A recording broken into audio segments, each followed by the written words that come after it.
It's all about your motivation. Mm. Okay? Three M's. 3M. Sorry, OC ako eh. Habang nagsasalita sinulat ko 'to. Kaya makita mo minsan nakagano'n ako kasi sinusulat ko yung nangyayari, okey? Oo. So kaya kong i-sum up itong usapan natin na 'to. Again, hindi namin alam yung sasabihin ng isa't isa pero, habang nagsasalita si Kuya Romar, I'm like this, eh. I'm like this. OC talaga, isusulat ko talaga at ang nangyari kung ano yung papaano masisiksik yung Mm. almost more than an hour na usapan na 'to into Mm. 3 M's. Okay? 3 M's. Number one, your motivation. Okey. I don't care about your motivation. Kung pera, okay.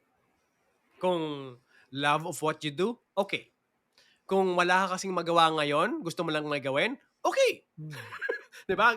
Kahit gaano kasimple or gaano kakomplikado ng iyong motivation, yun na yun. Okay? Mm. Creator's block will not judge you on your motivation. Okay? Please lang, wag lang sana yung masama. Okay? Meron tayong moral compass nito. Dun Kahit tayo sa papaano. oo, kahit papaano dun tayo sa Oo, may moral finding compass. north, Yung oo. ikabubuti, oo, good deed. Okay? Good Mm. deed. Sana yung motivation nyo is to do good sa Mm. iyong community, sa iyong sa taong kausap mo, sa pamilya mo at sa country mo or sa Mm. buong mundo. Mm. Sana yun yung motivation mo. Pero kung Mm. hahatiin ko yun is pera ba yun, Mm. love of what you do, Mm. etc. etc. Yun yung gusto kong Mm. mangyari. Okey. Alamin niyo yung motivation niyo. Sana to do good to others.